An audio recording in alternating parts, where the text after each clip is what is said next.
Hello my dear students, once again I welcome you in the channel. Students, हम आपके 10th class की social science subject के सारे chapters समझाने वाले हैं। इसलिए अगर आपने हमारे चैनल को अभी तक सब्सक्राइब नहीं किया है तो सबसे पहले चैनल को सब्सक्राइब कर लीजिए, ताकि जितने भी जो वीडियोस हम नए अपलोड करते हैं चैनल में वो ऑटोमेटिकली आपके मोबाइल तक पहुंच सके।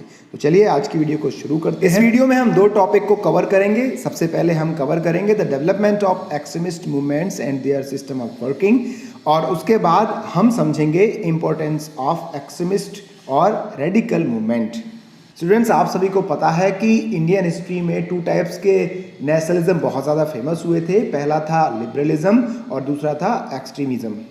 और वो लीडर जो एक्सट्रीमिज्म को फॉलो करते थे, जिनकी विचारधारा थोड़ी उग्र थी, थोड़े गुस्से से या विरोध की नीति उन्होंने अंग्रेज़ों के खिलाफ अपनाई थी, उन लीडर्स को हम एक्सट्रीमिस्ट कहते थे।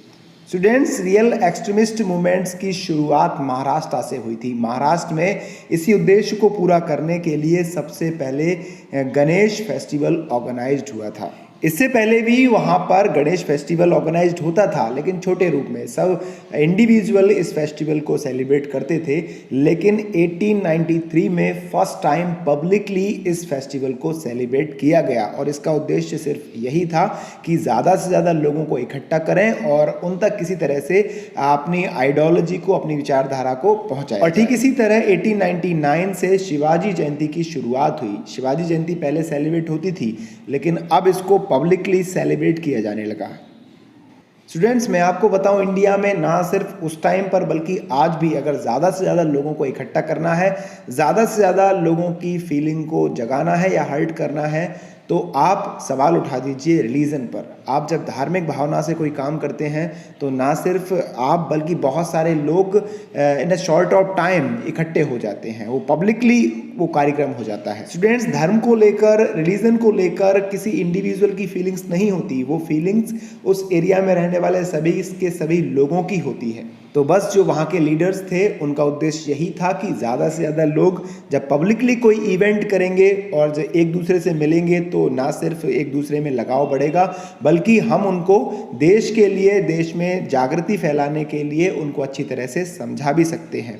इस तरह के पब्लिक इवेंट्स को करने के पीछे ज़्यादा से ज़्यादा लोगों को अपने धर्म के प्रति, अपने लोगों के प्रति जोड़ना तो था ही, लेकिन इस तरह के इवेंट्स को ऑर्गेनाइज करने का उद्देश्य ये भी था कि ज़्यादा से ज़्यादा लोगों में नेशनलिस्टिक फीलिंग बढ़ाई जा सके। महाराष्ट्र में 1896-97 के दौरान वहाँ की पब्लिक प्लेग और सूखे से बहुत ज़्यादा प्रताड़ित थी। एक तरफ पूरे महाराष्ट्र में लोग प्लेग की महामारी से मर रहे थे, फसलें सूख रही थी, वहीं दूसरी तरफ ब्रिटिश गवर्नमेंट ने कुछ भी ध्यान नहीं दिया। नतीजा ये हुआ कि अब लोगों के दिलों में ब्रिटिश गवर्नमेंट को लेकर और भी ज़्यादा गुस्सा पैदा हो गया। महाराष्ट्र में एक्सट्रीमिस्ट मूवमेंट्स को लोकमान्य तिलक के द्वारा लीड किया जा रहा था। पंजाब में लाला लाजपत राय इन मूवमेंट्स के प्रणेता थे, तो वहीं बंगाल में विपिन चंद्र पाल ने एग्रेसिव मूवमेंट्स या एक्सट्रीमिस्ट मूवमेंट्स को लीड किया था। पंजाब में लाला लाजपत राय जी ने एक न्यूज़पेपर को पब्लिश किया था, और इस न्यूज़पेपर को पब्लिश करने के पीछे उनका मकसद था कि ज़्यादा से ज़्यादा उनकी जो फीलिंग्स हैं, उनका जो नॉलेज है वो लोगों तक पहुँचे और लोग भी इस स्ट्रगल में पार्टिसिपेट करें। साथ ही वो इंडिया में चल रही करंट सिचुएशन के प्रति भी अवेयर हो सकें। ब्रिटिश गवर्नमेंट ने बंगाल में पार्टीशन कर दिया था, जिसके कारण लोग गुस्सा हो गए थे, और उस गुस्से के फलस्वरूप लोगों ने एग्रेसिव मूवमेंट्स स्टार्ट किए थे। बंगाल के पार्टीशन के विरोध में बंगाल में लोग जगह जगह धरना दे रहे थे, प्रोटेस्ट कर रहे थे। ज़्यादा से ज़्यादा लोग ब्रिटिश गवर्नमेंट के खिलाफ बढ़ चढ़कर आने लगे। इसी दौरान विपिन चंद्र पाल ने ब्रिटिश रूल के खिलाफ लोगों को जागरूक करने के लिए, उसकी बुराइयां बताने के लिए पूरे देश में दौरा किया और जगह जगह सभाएं करके लोगों को जागरूक किया। विपिन चंद्र पाल मद्रास भी गए और वहां के लोगों को भी उन्होंने जागरूक किया। ब्रिटिश रूल के अगेंस्ट लोगों को अवेयर करने के लिए जितना योगदान उस टाइम के लीडर्स ने दिया, उतना ही योगदान उस टाइम पर हमारे देश में छपने वाले न्यूज़पेपर और मंथली मैगजीन्स ने दिया। ब्रिटिश गवर्नमेंट का विरोध करने के लिए जो हमारे एक्सट्रीमिस्ट लीडर्स थे, उनका तरीका मॉडरेट लीडर्स से बिल्कुल अलग था। उनका मानना ये था कि भाई बगैर कुर्बानी के, बगैर सेक्रीफाइस के हमें आज़ादी बिल्कुल भी नहीं मिलेगी। वो सेक्रीफाइस और मर्टरडम में विश्वास करते थे। ब्रिटिश गवर्नमेंट का विरोध करने के लिए एक्सट्रीमिस्ट लीडर्स के 3 हथियार थे। वो थे बायकॉट, स्वदेशी और इंडियन एजुकेशन। और हमारे एक्सट्रीमिस्ट लीडर्स ने इन हथियारों का प्रयोग अंग्रेज़ों से आज़ादी लेने के लिए किया। बायकॉट का मतलब एक्सट्रीमिस्ट लीडर्स का ये था कि ब्रिटेन से आने वाली सभी चीज़ों का उपयोग करना छोड़ो, ब्रिटिश एजुकेशन को छोड़ो और ब्रिटिश एजुकेशन के साथ साथ ब्रिटिश जॉब्स को भी छोड़ो। स्वदेशी से मतलब था कि ज़्यादा से ज़्यादा वो चीज़ों का इस्तेमाल करो जो देश के लोगों के द्वारा बनाई जा रही हैं। साथ ही इंडियन एजुकेशन से मतलब उनका ये था कि जिस तरह से प्राचीन काल में हमारे देश में गुरु शिष्य परंपरा से जो शिक्षा पद्धति अपनाई जा रही थी, उसी का प्रयोग हम दोबारा से करें। एक्सट्रीमिस्ट लीडर्स ने एक वर्ड का यूज़ किया जिसका नाम था स्वराज, मतलब कि सेल्फ गवर्नेंस। सेल्फ गवर्नेंस से मतलब सिर्फ इतना नहीं था कि आप इससे अपने पॉलिटिकल राइट्स ले सकें, बल्कि एक ऐसा राजनीतिक ढांचा, पॉलिटिकल सिस्टम तैयार करना था जो ना सिर्फ इंडिया के लिए बल्कि इंडिया में रहने वाले लोगों की तरक्की के बारे में भी सोचे, जिससे लोग भी अपना विकास कर सके, अपनी प्रोग्रेस कर सके। Students, it's very important to understand this para. The extremists were staunch supporters of boycott and self-rule. By boycott, they not only mean to boycott the foreign goods, but also the boycott of government jobs, institutions, and awards. Self-rule was corresponding to boycott. In the last decade of 19th century, the idea that if outflow of money and poverty had to be curbed, the locally made or Swadeshi goods should be used more and more. Use of local goods becomes synonyms of nationalism. जितने भी extremist थे वो boycott और स्वदेशी के बहुत बड़े supporter थे। बायकॉट का मतलब होता है किसी भी चीज़ को नकार देना या उसका बहिष्कार कर देना, और स्वदेशी का मतलब है कि अपने ही देश में बनने वाली चीज़ों का इस्तेमाल करना। सीधा सा फंडा ये था कि जो बाहर से ब्रिटेन या दूसरी कंट्री से जो फूड मटेरियल जो और भी दूसरी चीज़ें आ रही थी, हमें उनका बहिष्कार करना है, उनको बायकॉट करना है, और हमारे जो और लोकल मेड गुड्स थे उनका यूज़ करना है जिनको हमारे देश में ही बनाया जा रहा था। बायकॉट और स्वदेशी ने अंग्रेज़ों पर ज़बरदस्त प्रभाव छोड़ा। उसका कारण ये था कि उनकी सबसे बड़ी ताकत थी पैसा, और पैसा कहाँ से? जो इंडिया से जा रहा था उनके देशों में। तो अब जब हमने बायकॉट करना शुरू किया तो उनका प्रोडक्शन रुकने लगा, हमारा प्रोडक्शन बढ़ा। क्यों? क्योंकि हमने स्वदेशी चीज़ों का इस्तेमाल करना शुरू कर दिया। एक्सट्रीमिस्ट का बायकॉट से मतलब ये नहीं था कि हम सिर्फ दूसरे देशों में बनने वाली चीज़ों का इस्तेमाल करना बंद कर दें, उनको बायकॉट करें। उन चीज़ों के साथ साथ हमें हर उस विदेशी चीज़ को, ब्रिटिश चीज़ को छोड़ना है जिसके ऊपर ब्रिटिश का टैग लगा था, फिर वो चाहे कोई इंस्टीट्यूशंस हो, वो जॉब्स हो या फिर एजुकेशन हो। हमें ब्रिटिश गवर्नमेंट को पूरी तरह से बायकॉट करना था। अब यहाँ पर देखा जा सकता है कि जितने भी एक्सट्रीमिस्ट थे वो सीधा अटैक नहीं कर रहे थे ब्रिटिश गवर्नमेंट के ऊपर। जैसा कि एक्सट्रीमिस्ट का मतलब होता है उग्र या उत्तेजक, तो वो उत्तेजक तो थे लेकिन सिर्फ किसमें? अपने उद्देश्यों में। वो एक्शन नहीं ले रहे थे कोई कि हम ब्रिटिश गवर्नमेंट पर अटैक कर दें, उनकी चौकियां जला दें, ऐसी कोई एक्टिविटी नहीं हो रही थी। अगर आपको किसी चीज़ की ज़रूरत है और कोई कहे कि भाई इसका उपयोग करना बंद कर दो, तो आप उससे कहोगे कि भाई मैं इसका उपयोग करना बंद तो कर दूंगा, लेकिन इसके एवज में मैं किस चीज़ का उपयोग करूंगा? तो हुआ भी ऐसा ही। बहुत सोच समझ के इन दो शब्दों का यूज़ किया था हमारे एक्सट्रीमिस्ट लीडर्स। अगर आपको किसी चीज़ की ज़रूरत है और मैं आपसे कहूँ कि भाई आप इसका यूज़ करना बंद कर दो, तो आपका अगला क्वेश्चन मुझसे रहेगा कि ठीक है भैया, मैं इसका यूज़ करना बंद कर दूंगा, लेकिन इसकी बजाय मैं किस चीज़ का यूज़ करूं? तो ऐसा ही उस टाइम पर था जब एक्सट्रीमिस्ट ने कहा कि आप ब्रिटेन से बनने वाली चीज़ों का यूज़ करना बंद कर दो, तो उन्होंने कहा कि ठीक है, हम ब्रिटेन से बनने वाली चीज़ों का यूज़ करना बंद कर देंगे, लेकिन आप किस चीज़ का यूज़ करोगे? तो उन्होंने कहा कि ठीक है, हमारे देश में जो चीज़ें बन रही हैं, जो स्वदेशी हैं, उनका यूज़ करो। फंडा ये था कि जो बायकॉट था उसकी प्रतिपूर्ति हमने स्वदेशी से की।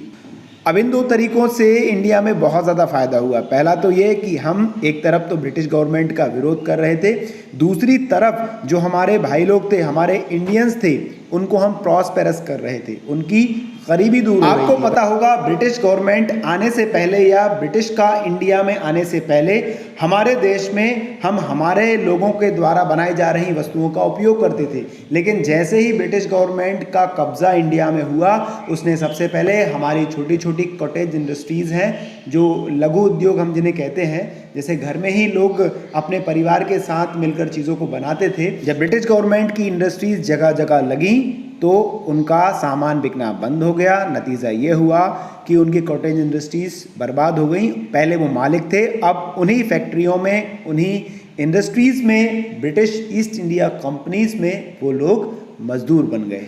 अब देश में बनने वाले सेल्फ मेड मटेरियल्स को या हम कहें स्वदेशी वस्तुओं को भरपूर साथ मिल रहा था। उसका कारण ये था कि आम आदमी पूरे उत्साह से इन चीज़ों का उपयोग कर रहा था। आम आदमी को ये लग रहा था कि भाई इस तरह से मैं भी ब्रिटिश गवर्नमेंट का विरोध कर सकता हूँ। इंडिया में स्वदेशी को इतना बढ़ावा मिला कि एक टाइम पर स्वदेशी देशभक्ति का प्रतीक बन गया। मतलब लोग ऐसा महसूस कर रहे थे कि अगर हम देश के अंदर बनने वाली चीज़ों का या फिर स्वदेशी वस्तुओं का उपयोग कर रहे हैं तो कहीं ना कहीं हम देशभक्ति कर रहे हैं। एक्सट्रीमिस्ट लीडर्स के द्वारा चलाए जा रहे बायकॉट और स्वदेशी मूवमेंट्स को अच्छी सफलता मिली। उसका कारण ये था कि आम आदमी इसमें बढ़ चढ़कर सहभागिता दे रहा था और बायकॉट तो एक तरह से हम कह सकते हैं देश के लिए वरदान साबित हो गया। बायकॉट का सबसे पहला फायदा तो ये कि हम ब्रिटिश गवर्नमेंट का विरोध कर रहे थे और दूसरा फायदा ये था कि हमारे जितने भी छोटे छोटे कुटीर और लघु उद्योग थे, कॉटेज इंडस्ट्रीज थी, अब वो फिर से बढ़ने लगी, अब उनकी फिर से प्रोग्रेस होने लगी।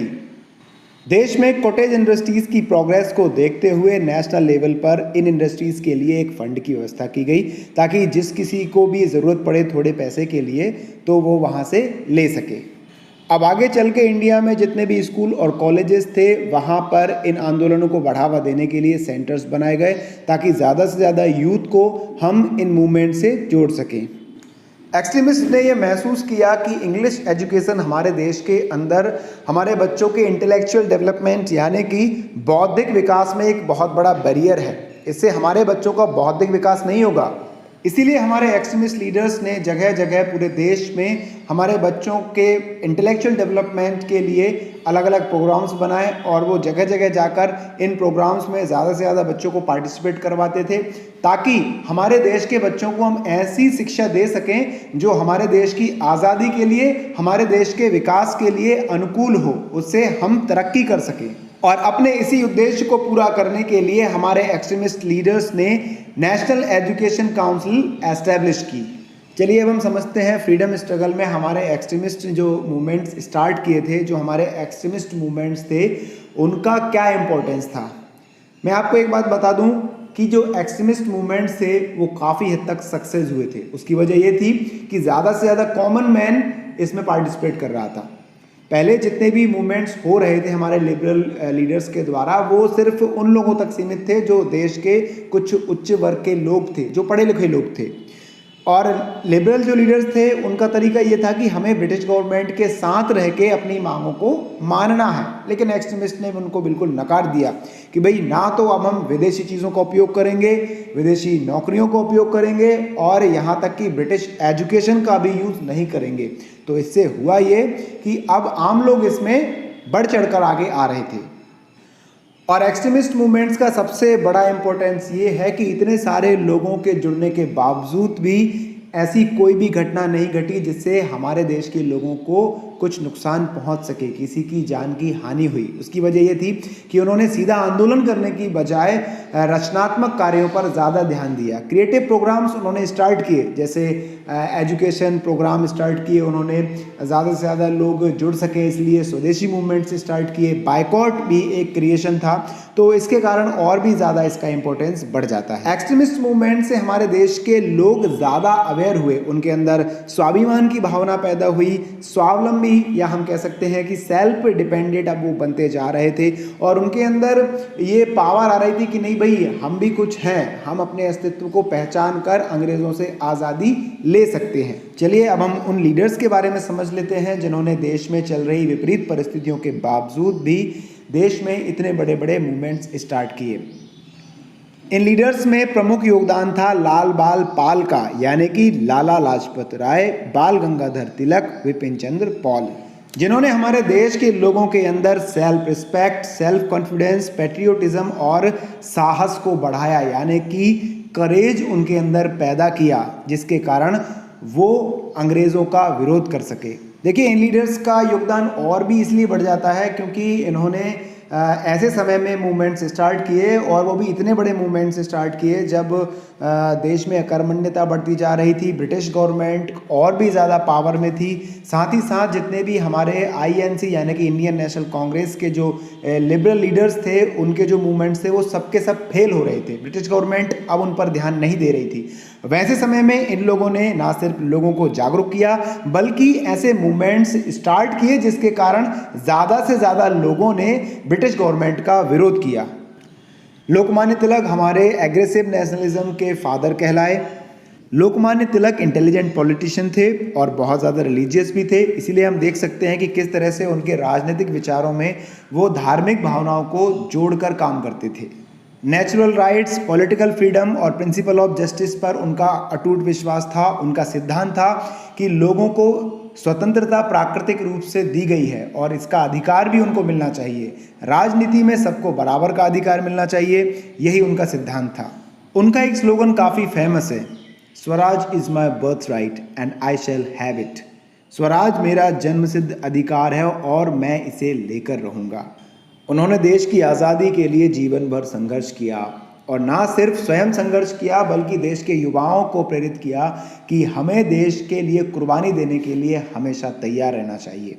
हमें निडरता से ब्रिटिश गवर्नमेंट का सामना करना है, तभी हम आज़ाद हो पाएंगे। हमारे दूसरे इंपॉर्टेंट एक्सट्रीमिस्ट लीडर विपिन चंद्र पॉल थे। विपिन चंद्र पॉल काफ़ी पढ़े लिखे व्यक्ति थे और उन्होंने इन आंदोलन को बढ़ाने में महत्वपूर्ण योगदान निभाया था। वो एक जर्नलिस्ट भी थे और हम यंग इंडिया और वंदे मातरम के उस टाइम के फेमस न्यूज़पेपर थे, उनमें उनके विचारों को बखूबी देख सकते हैं। वो अपने थॉट्स को इन न्यूज़पेपर्स में पब्लिश कराते थे जिससे ज़्यादा से ज़्यादा लोग इन मूवमेंट्स में जुड़ सके। बंगाल का जो पार्टीशन हुआ था, इसी घटना ने उन्हें इस मूवमेंट की तरफ जोड़ा। अब उनकी भी जो विचारधारा थी वो काफ़ी एग्रेसिव हो गई थी। बंगाल के लोगों को स्वदेशी और बायकॉट जैसे आंदोलनों में जोड़ने के लिए इनका महत्वपूर्ण योगदान है। इन्होंने वहाँ के लोगों को देश की आज़ादी के प्रति अवेयर किया, उनकी जन चेतना का संचार किया और एक महत्वपूर्ण भूमिका इस तरह से उन्होंने निभाई। चलिए दोस्तों, अब हम समझ लेते हैं हमारे थर्ड इम्पॉर्टेंट एक्सट्रीमिस्ट लीडर के बारे में, जिनका नाम था लाला लाजपत राय। लाला लाजपत राय बेसिकली उस समय के पंजाब रीजन में अवेयरनेस फैलाने के लिए जाने जाते हैं। देश की आज़ादी के लिए पंजाब के लोगों को उन्होंने इंस्पायर किया था। कांग्रेस की लिबरल आइडियोलॉजी और उनके वर्क सिस्टम के एकदम अगेंस्ट थे। उन्होंने कांग्रेस की इस विचारधारा का विरोध किया था।